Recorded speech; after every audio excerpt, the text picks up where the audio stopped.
Bonjour, bienvenue dans ce récap d'août. Et on perd pas de temps en disant que j'ai vu plein de trucs qui étaient vraiment pas top. Pour certains, c'était du rattrapage et on en reparlera peut-être à la fin de l'année dans mon flop 10, n'est-ce pas Elvis?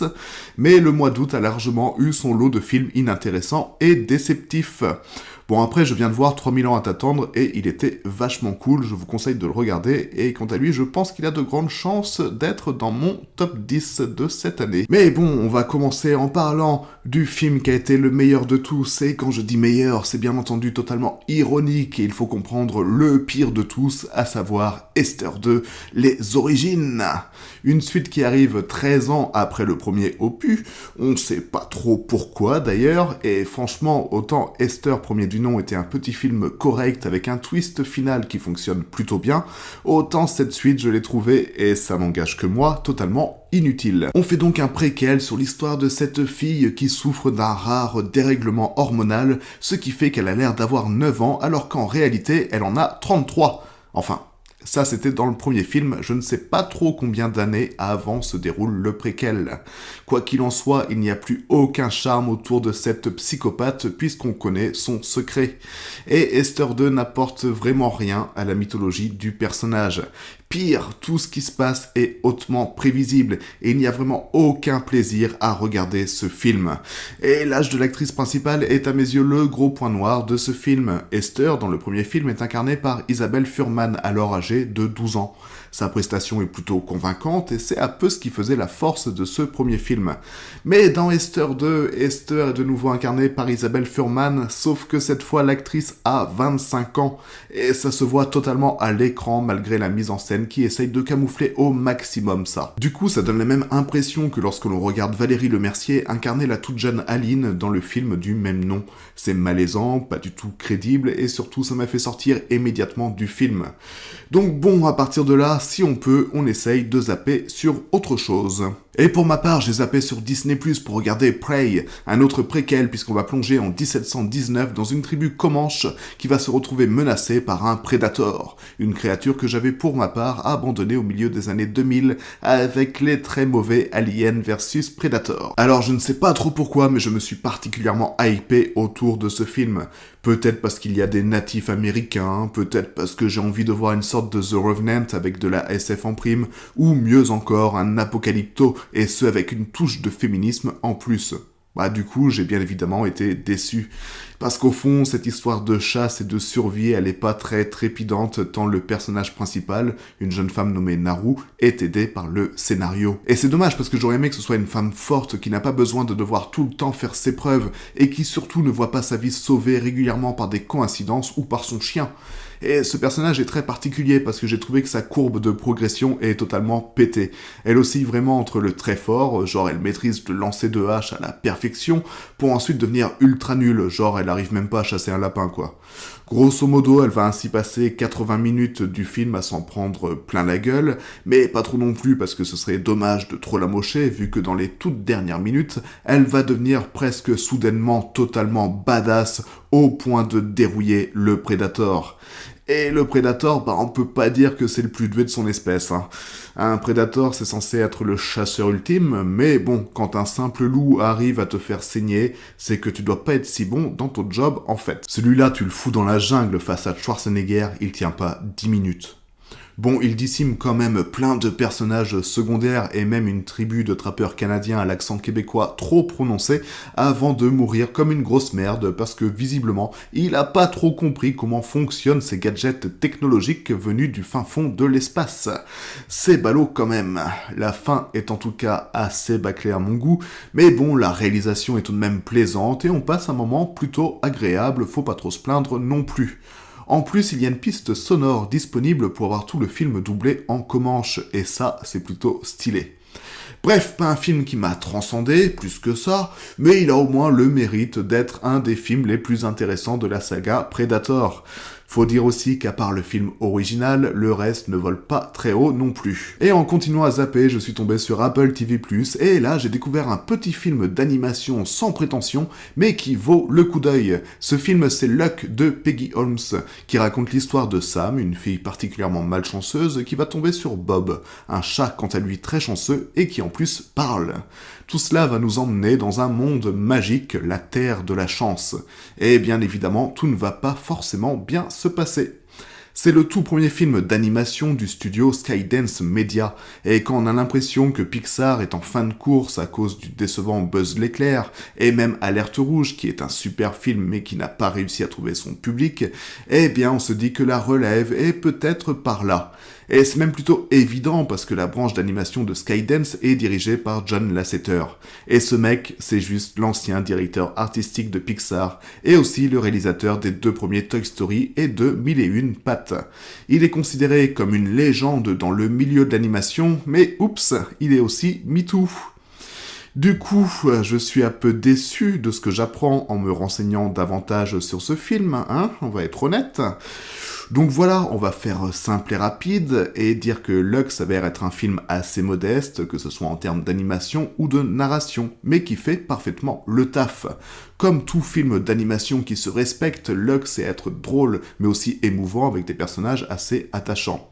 Et le casting vocal a de la gueule avec Simon Pegg, Jane Fonda ou encore Whoopi Goldberg. Bref, c'est une bonne petite surprise. Et ça fait longtemps que j'ai pas parlé de sortie DVD, tiens. Et ça tombe bien puisque Carlotta Film a ouvert les précommandes pour ses sorties du mois d'octobre. Et parmi ces sorties, on retrouve le coffret Kinuyu Tanaka en 6 films. Je vous avais déjà parlé de la rétrospective autour de cette réalisatrice lors de mon récap de février, et si vous avez loupé ces chefs-d'œuvre quasi méconnus de l'âge d'or du cinéma japonais, eh bien c'est l'occasion idéale de se rattraper. Je vous mets le lien vers le site de Carlotta Film en description. Et puisqu'on parle de cinéma japonais, comment ne pas évoquer Rashomon, un des meilleurs films japonais au monde, qui est non seulement ressorti en salle en version restaurée ce mois-ci, mais qui est aussi disponible dans un super coffret collector limité à 2000 exemplaires et qui est juste magnifique. C'est chez Potemkin Film, et bien évidemment, je vous mets là aussi le lien en description. Et comme chaque mois, eh bien, vous commencez à avoir l'habitude, mais des gens meurent, et on peut rien y faire.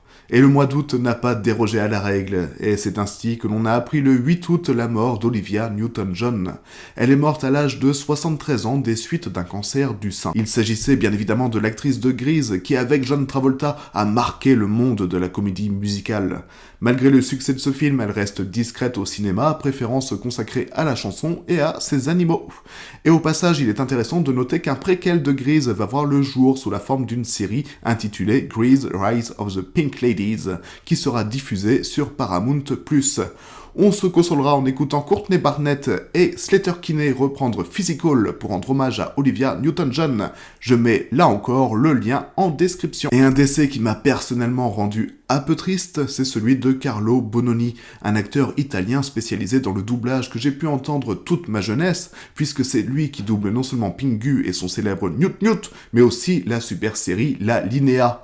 On se consolera en s'empressant de revoir au moins un épisode d'une de ces 2 séries. Nichelle Nichols nous a également quittés à l'âge de 89 ans. Elle interprétait le lieutenant Uhura dans Star Trek, et si elle est aussi importante, c'est qu'elle a écrit l'histoire de la télévision américaine en 1968 lorsqu'elle embrasse le capitaine Kirk, montrant ainsi pour la première fois un baiser entre une personne blanche et une personne de couleur.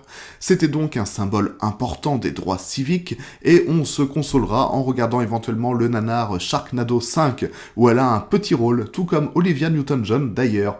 Et il y a même Tony Hawk dans ce film, ce qui n'est pas forcément gage de qualité, c'est vrai. Et d'ailleurs, j'ai appris à l'instant même que les cendres de Nichelle Nichols vont être envoyées dans l'espace, et ça, c'est la classe. Gene Lebel nous a aussi quittés à l'âge de 89 ans également. Et Lebel, c'est quand même le mec qui a enseigné les arts martiaux à Chuck Norris, alors ça force un peu le respect quand même. Il a fait du judo, du catch, il a même gagné son seul et unique match de MMA, et il a été cascadeur au cinéma. La légende dit que c'est d'ailleurs lui qui est l'inspiration principale du personnage de Brad Pitt dans Il était une fois à Hollywood. Tarantino conteste, mais bon, on s'en fout de son avis. On se consolera en voyant Justice sauvage avec Steven Seagal, où Lebel était coordinateur des cascades, et après quelques provocations de la part de l'acteur, eh bien Lebel aurait fait une prise d'étranglement à Seagal, si bien que ce dernier est tombé dans les vapes, et que selon la rumeur, ses intestins se sont aussi un peu trop relâchés. Bref, fallait pas le faire chier. Et on termine avec la mort de Wolfgang Petersen à l'âge de 81 ans, et on peut dire que ce type a su marquer l'histoire du cinéma. En effet, à son actif, on lui doit Das Boot, L'Histoire sans fin, Dans la ligne de mire, Air Force One ou plus récemment 3.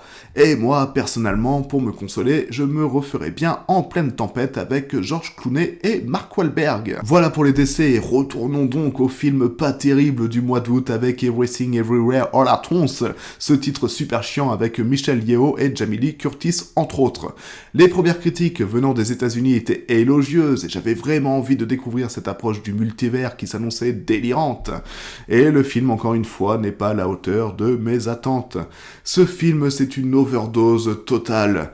La première prise, soit les 10 premières minutes du film, c'est plutôt plaisant et on est intrigué par ce qui se passe, mais ce film, plus t'en prends et plus ça devient n'importe quoi, si bien que le film pousse à une totale indigestion. Il y a de l'humour, des références et en soi, c'est plutôt sympa, mais tout est poussé jusqu'à l'écœurement. Je pense que beaucoup de gens crient au génie parce que c'est un film assez hors norme dans le paysage cinématographique américain, mais moi je ne vois qu'un écran de fumée qui cache derrière son aspect délirant une morale bien trop sage et totalement convenue. Si vous n'avez pas peur de mourir d'indigestion pendant 2h30, vous pouvez toujours essayer de voir ce film, mais très franchement, je vous conseille de passer votre chemin. Et puis il y a eu Nope. Alors soyons clairs dès le début, c'est certainement pas le film de l'année, mais il m'a fait un bien fou vu ce que j'ai enduré ce mois-ci.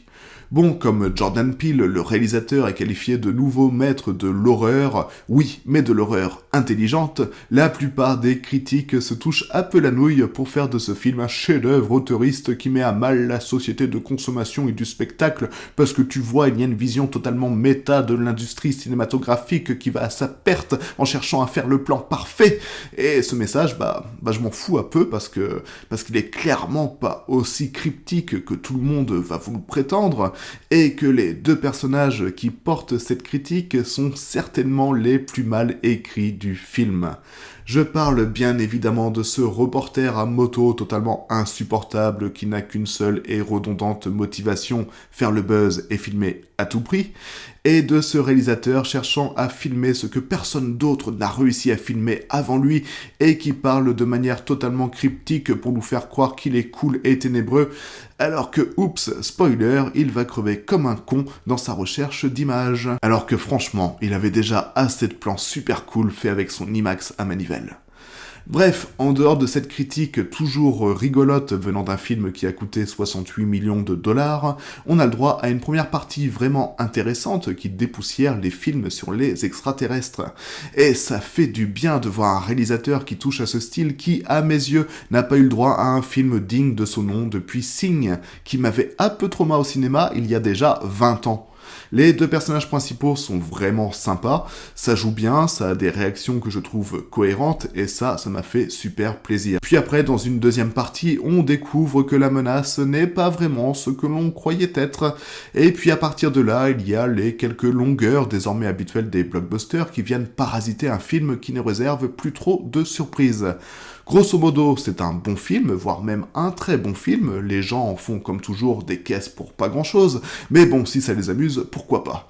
Ah, et puis, mine de rien, voir un film de cette envergure filmé dans un décor naturel, c'est toujours plaisant, et on a hâte que le cinéma américain ressorte un peu de ses studios. Voilà pour le mois d'août, que j'ai, à quelques exceptions, vous l'aurez compris, trouvé très décevant. On va donc faire un nouveau récap en septembre, et qui dit septembre dit rentrée, et pour l'occasion, on pourra avoir la Palme d'Or de cette année, sans filtre, dès le 28 septembre.